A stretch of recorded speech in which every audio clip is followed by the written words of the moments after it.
à tous et bienvenue dans cette nouvelle vidéo dans laquelle je me suis de nouveau transformée en une sorte de monstre. Enfin, c'est un peu un hybride entre mon monstre avec la bouche géante et mon démon avec la bouche fissurée, mais ça faisait super longtemps que je voulais créer ce design de bouche que j'avais repéré dans un des make-up d'Armageddon Painted. En fait, il me fait un peu penser à un Murloc dans World of Warcraft. Je vous mettrai une photo, dites-moi en commentaire si vous trouvez que c'est le cas. Et d'ailleurs, pour ceux qui se le demanderaient, parce que je suis sûre que je vais avoir la question, oui, je peux parler tout à fait normalement avec cette prothèse sur le visage. Alors malheureusement, je ne vais pas vous montrer comment fabriquer la prothèse, car je vous avoue avoir eu un petit peu la flemme de filmer tout le processus qui est quand même assez long. Surtout que je l'ai fait de la même manière que mon autre monstre avec la grande bouche. Donc en fait, il suffit juste d'adapter les techniques si vous voulez recréer cette bouche mais en version plus petite. Je vous mettrai la vidéo dans le petit juste au-dessus, bien entendu si vous ne l'avez pas encore vu. Pour commencer, j'ai peint l'intérieur de ma bouche avec un fard gras noir et puis j'ai déposé de la colle Pros-Aid au dos de la prothèse et au niveau de ma peau pour bien faire adhérer le tout. Ensuite, avec du latex liquide et des bouts de Kleenex, je viens m'assurer que les bords de la prothèse soient bien fondus avec ma peau, qu'on voit le moins possible une démarcation. Donc je n'hésite pas à remettre plusieurs couches de latex et de Kleenex pour vraiment donner cette illusion que cette bouche fait partie de mon visage une fois maquillée. Prenez bien votre temps sur cette étape, c'est vraiment la plus importante dans tout le processus selon moi. Si vous foirez ça, vous allez le regretter par après quand vos bords seront beaucoup trop visibles et donc vous risquez que le résultat ne rende pas du tout réaliste. Une fois que c'est fait, je commence par poser mon fond de teint habituel sur l'ensemble de la prothèse pour que la couleur de celle-ci se rapproche le plus possible de celle d'incarnation de ma peau. Et puis avec ma palette à alcool de chez Skin Illustrator, j'entame le long et fastidieux travail de coloration.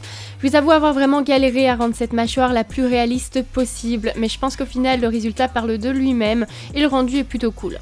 Je pose donc différentes teintes de couleur rougeâtre tout autour de la bouche en m'assurant que les pigments soient de moins en moins présents au fur et à mesure que je m'éloigne de celle-ci pour créer une jolie transition entre la mâchoire et le reste de mon visage. Puis avec des couleurs un peu plus foncées, je travaille les reliefs en apportant de la profondeur entre tous les creux qui maintiennent les dents. Comme vous le voyez au niveau des techniques de coloration, j'ai vraiment utilisé les mêmes pour faire le monstre avec la grande bouche. Mais du coup ici je prends un petit peu plus le temps de vous expliquer toutes les étapes plus en détail, ce que je n'avais pas fait dans mon autre vidéo. Je vais ensuite poser une première couche de pigment jaunâtre sur les dents que je viendrai intensifier par après. C'est vraiment dans ce genre de cas que la palette à alcool s'avère être indispensable parce que je peux vraiment gérer l'intensité de couleur comme je le souhaite en ajoutant plus ou moins d'alcool à chaque fois. J'utilise un fard à alcool noir pour colorer la partie entre les dents et la mâchoire et comme vous le voyez, je peux vraiment ouvrir et fermer ma bouche sans aucun problème et pour ça je vous conseille en fait de couper cette prothèse en deux parties une fois que vous l'avez terminée. Donc vous séparez juste la partie haute et la partie basse de la mâchoire comme vous l'avez vu au début. Je continue le travail de coloration en ajoutant plus de couleurs d'irritation sur le haut de la prothèse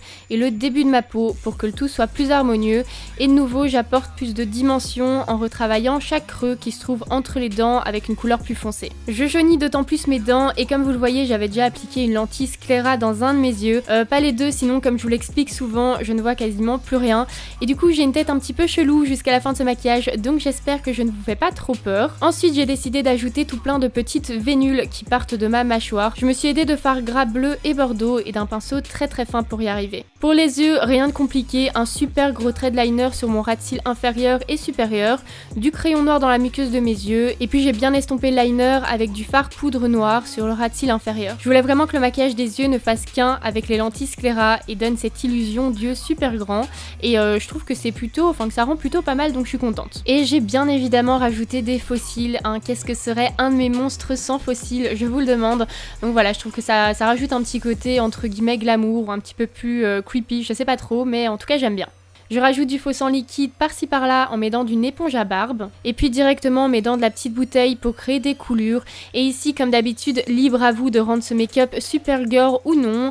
Voilà, moi je trouve que ça va, je l'ai pas fait trop gore non plus. Et voilà, ce maquillage est maintenant terminé. N'oubliez pas de liker et commenter cette vidéo pour me soutenir et de vous abonner à ma chaîne si ce n'est pas encore fait.